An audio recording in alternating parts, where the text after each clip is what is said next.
And we are back. Roger Stone, Trump insider, former head of his campaign, confidant, is here in studio with us. This is part 3. He came in Friday, was live on air with us over the weekend. We war gamed how to make this country free and great again. And I pressed him hard. Who is the VP pick? Has Trump decided yet? And he said, you know, I'm not going to tell you what I think or what I know until we do just a special report and we will put it out there to the public. But he said only one man knows, and that's Donald Trump. And I said, okay, well, I have no dog in the fight against Corey Lewandowski. I mean, I defended him, you know, when that woman said he pushed her down and all that. It looked like he just kind of shoved her, but whatever. But he is on Fox last Sunday and all over saying he's running it. He's deciding. So I ask you, hey, what goes on in these meetings? Who are we looking at? You go, I'm not going to say. Trump hasn't totally decided yet. But then I see Lewandowski running around saying he's deciding. And I'm like, does Trump know that this is going on? Because you tell me Trump, you know, is all about being his own man. And I'm not attacking Lewandowski. It just isn't congruent with everything else I've seen from Donald Trump that Lewandowski seems to say he's quarterbacking the whole deal. So I see who's commenting on Infowars.com and on YouTube. I have staff who've come up with a name that when I said the name to you, kind of gasped last night at dinner and said, don't say I said that. But yeah, that's, I'll talk about it on air. So we're on air. We got 10 and a half minutes left. You've got the floor, but people really want to know. This is one of the most important things ever, obviously, not just in the Trump campaign, for the future of this country. Because he puts a globalist in, it'll be like George Herbert Walker Bush and the CIA, you know, shooting Reagan. For those folks that don't know, look into that. So Roger Stone, what's really going on here? My view here is very simple, and that is, I'm sorry if I have to scoff at Corey Lewandowski, but Donald Trump is going to make this decision, and he's going to play his cards extremely close to the vest. He's going to throw out some names that are really in contention. He's going to throw out some names of people that he wants to give a wet kiss to, but really aren't on the short list. What is the short list? Only Donald Trump knows. I think the short list is in flux. I think that he is still considering his options. Now, you pointed out what I think is the most important criteria. Look, Nixon saw the assassination of JFK up close. He told me personally, one of the reasons he chose Agnew was as an insurance policy against assassination. Trump has got to be mindful of that. Now, some will say, oh, you're a conspiracy theorist. Really? They tried to kill Ronald Reagan. They did kill Jack Kennedy. So it's not an unrealistic question. Trump is proven to be fearless, but I think it's essential that he choose someone who tracks his views, who is not a globalist, who is a nationalist, who agrees with him, particularly on the issue of immigration. Therefore, I think by process of elimination, one of the strongest contenders, the name you brought up, a guy that I like myself, would be Senator Jeff Sessions. Now, I've known Sessions back to the Alabama Young Republicans in the 80s. That's how long I've known him, and I've known his reputation for fortitude and his leadership capabilities. Am I saying Trump has chosen Sessions? No. I think Joni Ernst, the senator from Iowa, is one of the candidates under consideration. I think that Miriam and Sheldon Adelson have very aggressively advocated Newt Gingrich, who I like personally. I think there's some drawbacks to his candidacy, but I think he is one that Donald Trump has under consideration. On the other hand, I think the short list is an evolving list. Only one man knows. It's not Roger Stone. It's not Paul Manafort. It's certainly not Corey Lewandowski. It's Donald Trump. I don't even think Melania Trump knows. He understands the news value of this. He understands the blockbuster headline. Sure, Roger, but your eyes did get big and you did gulp. I've never seen you do that before. We've hung out a lot in private. When I said Senator Sessions is who I think he's going to go with in my gut, and you gulped and you said, well, I'm not saying that, and you didn't get that from me, but you had a physical response when I said that. Well, here's why I think I may have had this response. I've seen the chemistry between Trump and Sessions. I have too. It's very positive. I think that Donald appreciates Sessions. I think he is honored to have his early support, and they're copacetic on the single most important issue in this campaign, I think, immigration. So I'm reading the tea leaves. I don't know anything. No one has said to me it's going to be Jeff Sessions or Trump has decided on this one or that one. We're not going to know until, drum roll, he announces it at the Republican National Convention. But this I do know. I think Sessions is in contention. I think he's a strong candidate. From a personal point of view, Alex, that's who I would prefer. So maybe I'm projecting my own views. So when you heard me with my view, it just resonated. You were like, oh. Well, and I've personally seen the chemistry between the two. I was men. about to say, plus it's the cool guy. I mean, it's the cool fact that they're like buddies, and one's a Southerner and one's a Northerner. It's just good to bring America together. Well, and I don't want the gimmick of just picking a woman to get female votes. If a woman was the right choice because she had views that were great and all this, I would say I'd support a woman. I don't care if the president's a woman. I'd love it. And these women are great, I'm sure. But just the gimmick of leftist women having a woman just hoping they vote for you, I get it. I see the arithmetic. I see the calculus. But I just say, screw all the surface stuff. Go for what's real.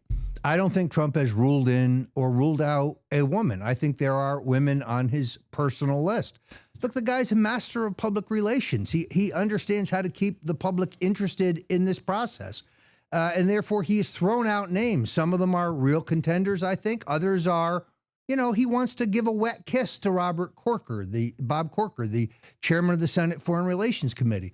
Is Corker really a contender? Only Donald Trump knows. Personally, I doubt it. But that's just my opinion. I've watched Trump's body language with Sessions 4 or 5 times. He doesn't do it with anybody else. He literally bites his teeth and savors and just looks at him like he's in love with him. Well, I'm sorry. The body language is something I've ever seen in Trump.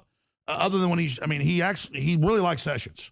3 factors. 1, let's go back to Nixon's advice. Don't look for someone who helps you. Look for someone who won't hurt you. Jeff Sessions. He trusts Sessions. Sessions would be a safe choice. He'd be a good vice president. He could be counted on to carry the Trump policies forward if anything happened to Donald. Secondarily, he's perfectly acceptable to the Tea Party, conservative, and liberty wings of the party. And third factor, he's also widely acceptable to the party regulars, to the regular Republican structure. He does no harm. That's why I think he'd be a strong contender. We shall see. There's only one man alive who knows. That's Donald Trump. And I hope he takes a Hippocratic oath and does no harm and does Senator Sessions of Alabama, because that guy's a patriot. He's exposed all the treason. We know he's helping advise Trump on foreign policy to a certain extent about the Chinese sellout of the country. And they always go, oh, you're racist against Chinese. Look, my sister's Korean adopted. I love everybody. Okay, I'm sick of this. China's run by horrible, murdering communists. And the Clintons gave them missile secrets so they could destroy the whole United States. And they're in here controlling Hollywood and the media and censoring Michael Savage's book. I mean, I'm just sick of it. I don't want anybody, whether it's Russia or Israel or Germany or England or Mexico, coming up here dictating to us. If you're an American and you want to promote free market freedom and want to make this country great, I love you. I love you. I love you. But if you are out to get this country, I'm done. And shifting gears into something that I don't like to cover because it's somewhat boring on the surface, its key to victory is money.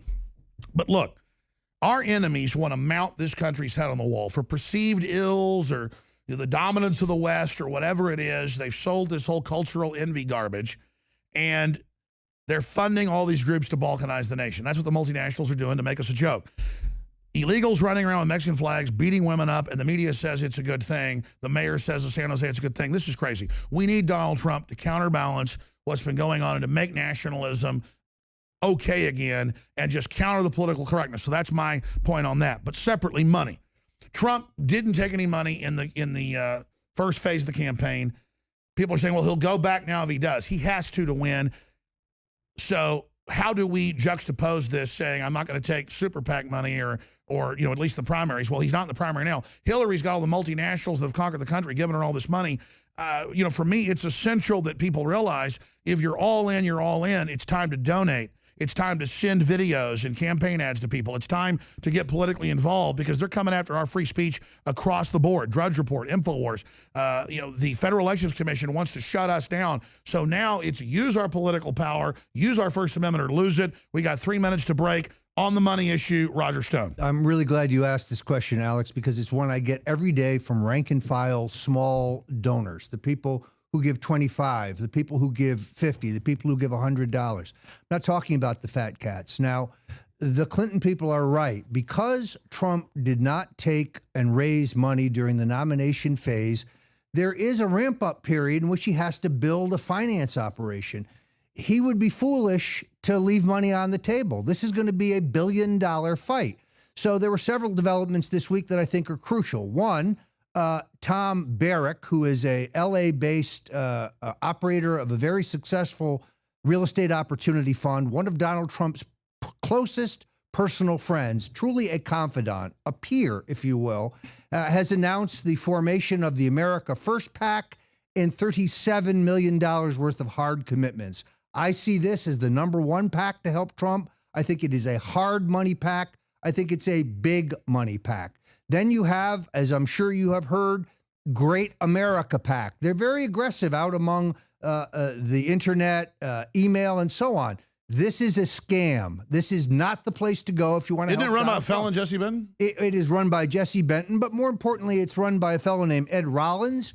And Rollins, while he may have worked for Ronald Reagan at one time, currently works at Teneo Strategies, which is a wholly owned subsidiary of Clinton Inc. So he's a turncoat Brock type? Yeah? I think this is a sabotage operation. I cannot in good conscience urge anybody out there to send $1 to the Great America PAC. Then you have the Committee for American Sovereignty.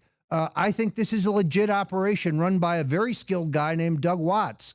I think Watts really has the Trump campaign in his interests, in his sights. He's trying to be helpful. There's an august committee of Americans, including some former Trump executives, some retired military. All right, we're almost out of time. I'd go there. And I've only, you know what, I'm going to skip the break so we have a few more minutes here with Roger Stone. I'm just doing it right now so that we have the time, a few more minutes, and we're going to finish up. Look, okay, you're telling us the good PACs to give to, and of course, that's what Trump and his lawyers have echoed. There's some fake ones out there. I think you're even being too kind in some cases. But when you get down to brass tacks, people should go to the main Trump site. That's where they can find out, decide what they want to do with their First Amendment.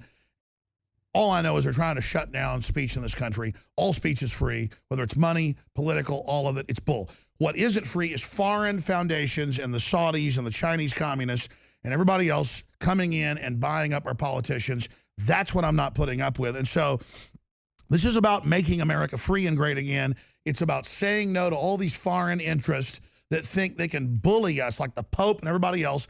The Mexican president, the former president telling us what we can do. No one would put up with this in other countries. So that's why I'm supporting Trump across the board. He's taking the gloves off. It's beautiful. It's amazing.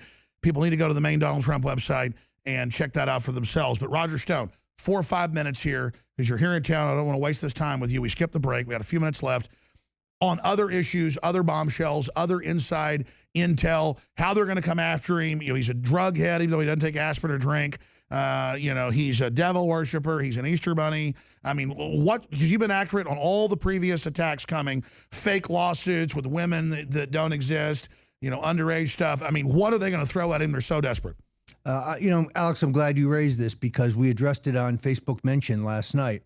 There is very clearly a plan afoot to discredit Trump. First, the Washington Post said they were going to produce a book on Trump prior to the election and that they had 20 investigative reporters involved in this project. Then last week, they announced it was now 24 investigative reporters. Now, because there is at least one reporter at the Washington Post who I know and have a long relationship with, I agreed to meet on a background basis with an investigative reporter for the Washington Post who was working on this book. And we had a very cordial lunch. Her first question was, have you ever seen Donald Trump use drugs? Do you ever attend his meetings where there were bowls of cocaine? What about the women? Did he have a lot of women on the side during his first marriage? So it means they've got some former federal informant or BSer lined up with a fake story. They want you to second it. I want to be very clear about this. I've known Trump for 40 years. The man is reticent to take an aspirin. There's never been any drugs around him. Look, I know folks that worked on The Apprentice with him for 5 years, just the 5-year stint. I know he was there longer. They said his penchant is red meat. They said he's a red meat addict. Is that true? He is a lover of red meat and potatoes. He likes vanilla ice cream. That's what I never asked you that, but that's what I heard. I heard he eats ice cream and red meat and potatoes and behind closed doors lowers the pretension and kind of eats like a pig. He has a very, let's say he has a very healthy appetite. He likes cheeseburgers. He likes meatloaf. He's a regular guy. He doesn't like the foie gras. He doesn't go for the dainty, that's what I heard, fashionable. He eats like a man, like we eat, Alex. So, look, this whole idea, Trump and drugs, Trump and sex, I even had The truth is, it's food and women when he's not married. there is no scandal here. This whole idea that David Brock and the left have a ton of negative research they're going to drop on Donald They've already Trump. put it out. It's BS. Because he's the presumptive nominee. Where is it? It doesn't exist. Donald Trump is a clean living guy. What you see is what you get. There are no drugs. Well, look how good he looks for his age. He looks great for his age. He's an avid golfer. If he has a sin, it's golf. He loves to play golf, and he's a scratch golfer. And I'm impressed he's given it up for 6 months. But the Washington Post book that's coming, folks, this is a hit piece. This is going to be a hit piece. Just the fact that this reporter had the audacity to ask me about Trump and drugs, and did I ever see any drugs around him, or were there drugs at his party? It shows you that they have an agenda, Alex. And the Washington Post is the worst newspaper in the United States of America. Well, as you know, it was naval intelligence and the CIA that brought down Nixon with Woodward and Bernstein. That's been declassified. From my intel, Deep Throat is Henry Kissinger, because they didn't want a real president. Not that Nixon was perfect, but the establishment wanted to get rid of him and discredit the presidency to then turn presidents into corporate puppets. Is that an accurate statement? I personally think that Deep Throat was Alexander Haig. General Haig. And I think that the military-industrial complex, when Nixon was elected, they say, wow, we've got the ultimate warrior. He's going to let us do whatever we want. And then what happened? Nixon becomes a peacemaker. He ends the war in Vietnam. He brings the Chinese in out of the cold. Peace through strength. He rebuilds our national defenses, and then he cuts a arms reduction deal with the Russians. He turns out to be a peacemaker. They don't want peace. They want war. They want war. He actually Russia. cared about sovereignty, production in America. He was the ultimate American. He was an internationalist, but at the same time, he stood up for a strong America. And expanding on that, my gut tells me in watching Trump now, because used to he was just a guy on TV and a billionaire and, you know, a hotel owner. I thought he was funny and stuff, but I don't really watch a lot of pop stuff. But watching him, he just doesn't have it out for the country. He wants to preside over a big, free, rich country, and he realizes our real power and that America can really help the world get back on a good track. And we've already been robbed by all these special interests. They're like, no, we took over. We stole the show. You're not going to pull the curtain back. I mean, to me, Donald Trump is Toto, an orange pumpkin-like Toto. Look, I think that he is above all has one central message. He's made himself very, very rich. He can make the country very rich again. He's tired of us taking second place. He's tired of us getting beat up in trade deals. He's tired of a foreign policy that's incoherent, that never puts American interests first. And above all, he's tired of a porous border that is ultimately going to bring Muslim hordes into this country, like we see in France and Germany, where they are raping, pillaging, attacking women, attacking children, defecating in public fountains, destroying public facilities. And the left knows that in a generation will fall to it. They don't care. They want to ally with it in the first wave to have control now because they're so cuckolded. In closing, we only have 3 minutes left, Roger. I want to thank you for all your time, your energy, while your mom's been so sick being here in town. I know you've been speaking at Trump rallies and more, but thank you so much for coming to Austin. The crew, I want to thank them for coming in and working so hard to tape us on the weekend to air here on Monday. But in closing, looking at this, Donald Trump, I remember you telling me a year ago some of the inside stuff, and none of it was secret, but you were just like, look, Trump's for real. He didn't even hardly want to do this, but he hates seeing the country trash. He hates seeing the country fall, and he really almost didn't even do it, but I and others, working with him, he did it. And then like 7-8 months later, there was a Politico article. I forget the name. It was like why Trump did it or how he did it or something. And it was basically everything you'd said to me, but in this article, even though they don't like him. And it was just Trump going to Scotland for a month, almost meditating on it, deciding not to, then saying, I've got to do it. I can't back off on history, and then committing. I know you advised him to get in later to the campaign, but then, well, that's just stalled there. What's the truth about Trump deciding to run, or has he shared it with you? You know, he's got the greatest life in the entire world, Alex. The guy hasn't seen a golf course in 6 months. I mean, he's got a palatial home in Florida. He's got an incredible apartment in New York. He's got a great lifestyle. Why put it all at risk? He's got a great family. He's a family guy. He'd rather be home at night with the family and with his younger son, Barron, than out on the cocktail circuit. So he's doing this at enormous financial and physical cost to himself. But I think he made a hard decision that there was no other way to save America, that none of these other career politicians who were running were going to really bring any fundamentally change. And he's sick of one thing: the career politicians who talk and talk and talk, and they promise you the world, but nothing ever really changes. So what we have here is a revolution, an insurrection, an uprising. And he knows that he's just a symbol of that. He has said it repeatedly, that this isn't a candidacy, this isn't a campaign, this is a movement. And the Trump movement has a spearhead, and that's Donald Trump. I think he is the most effective communicator in the country. And he knows today. that. There's no way he could betray that, and he's not betraying it, and this is going to be historical. I think they're going to try to kill him, and I think they're going to do a lot of other bad stuff, and it's just an epic time to be alive, but Trump's only one manifestation of that. Roger Stone, we got 1 minute left. I want to thank you. StoneZone.com. Folks can find both your books there at InfoWarsStore.com. We're going to go to break. I want to single out here the crew, Nico Acosta and all the other great people like Daria and Wes and folks that are coming in to do this. We're working 7 days a week. So is Roger. And I want to single our affiliates, our sponsors, our listeners out for caring and being involved in this whole sea of media. InfoWars is the tip of the spear. It's a magic moment in history, and nobody should be bored or on the fence. It's time to choose sides, and it's time to support the InfoWar and spread the word more than ever, because you are the resistance, you are the power, you are everything. When you take action, you're unstoppable. And of course, Buckley here as well, and just so many others. I can't thank everybody, but just God bless you all, and thank you for your prayers. Roger Stone, it's amazing. I'm so glad I've gotten to know you well. You're an amazing guy. I really admire you. Great to be here. All right, folks, we're going to go to break, and we'll be right back on the other side with a live transmission. Out of the park. Let's go eat. Good job.